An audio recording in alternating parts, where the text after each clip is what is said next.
Hello, my name is Matthew, and this afternoon I wanted to read something ponderous, and I went back to my old friend Plutarch, and I read the life of Lycurgus. I'm not sure if that's how you say it. Uh, he's an ancient Greek Spartan founding member of Sparta as we know it. He's a statesman and a lawmaker. Plutarch begins by saying that he's nearly entirely a mythological figure, the stuff of legend, and doesn't spend very much time um, discussing the actual details of his life um, because there either aren't any or it's vague, but instead talks about um, the effects that Lycurgus's um, laws that he enacted had on Sparta and and the people of Sparta. And it begins with these three main laws. The first one was Lycurgus saw that there was a huge disparity of wealth. Very few people owned most of the land, and he redivided all of the uh, property in the city-state and divided it up equally. Um, People were not happy about that. The second thing that he did was he made um, gold and silver, which at the time was the common currency. He just said that was voided. It no longer uh, would be accepted as money, and instead the common currency became these long iron rods, and it took an incredible amount of these iron rods to even amount to a very small amount of money. Um, and so all of a sudden, people weren't happy about that, but all of a sudden, um, valuing money and having a goal of accumulating a lot of money was no longer um, a prized possession. In fact, thievery and burglary and bribery all became non existent because people didn't want to be lugging around these iron rods.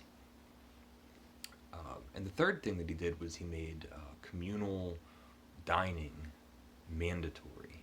So every day, everyone in the city state would congregate in these halls and sit down together and eat as equals. So the rich and the poor and the powerful and the insignificant would sit down and eat the same meals.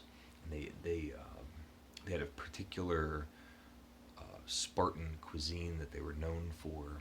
It was a black broth. And I believe it was made with like blood and vinegar. When outsiders came in, they would have them. This is what they would serve them, and people would retch because it was so disgusting. But the Spartans were tough and made of strong constitution. And the life of Sparta at the time, and the people that lived there at the time, it was a life of toughness. Your life was working hard and dismissing all frivolous activities, anything that was just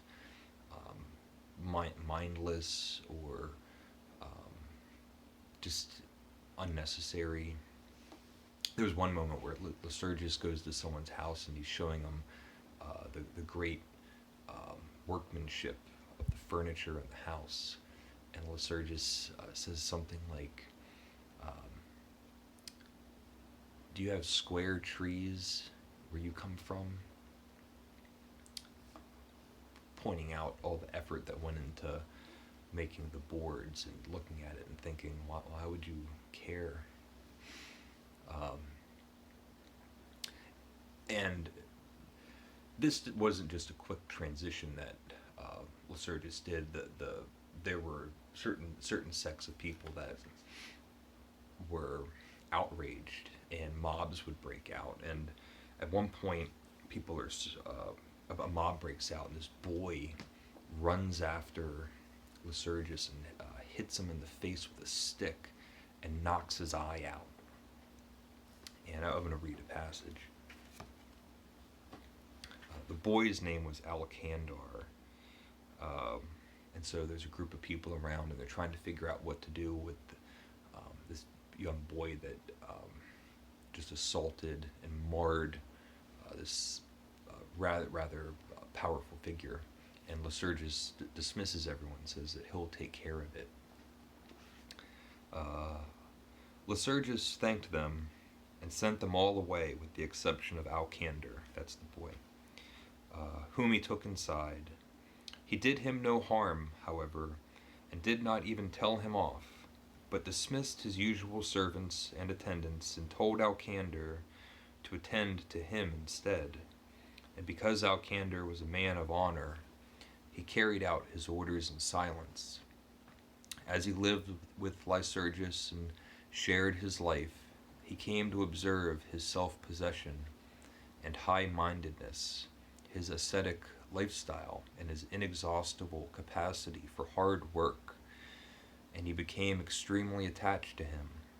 He used to tell his friends and acquaintances that Lycurgus was not dour or surly, but was uniquely gentile, and even tempered with others. So this was Alcandar's punishment, and the penalty he had to undergo was to change from being an insubordinate, badly behaved young man to a very well-mannered and responsible adult. And as a whole, it's just fascinating to learn about a very unique society and what their daily lives were like, and what they valued and what they didn't value. I love that they were all quipsters, so having a terse language was very important. So the Spartans wouldn't speak very much, but when they did, every word counted, and so that was like a prized attribute for the Spartans. There's one. I'll tell you one quip, and it was somebody asked one of the women, one of the women Spartans, and said, "Why is it that the women here are able to control the men?" Something like that. And the woman says, "Well, in Sparta, we're the only women that give birth to men." Kind of saying all the other city-states, they're not really men. But it's quip. And they have a ton of them. It's great. So, very strange. It was nice to just kind of read something familiar to me.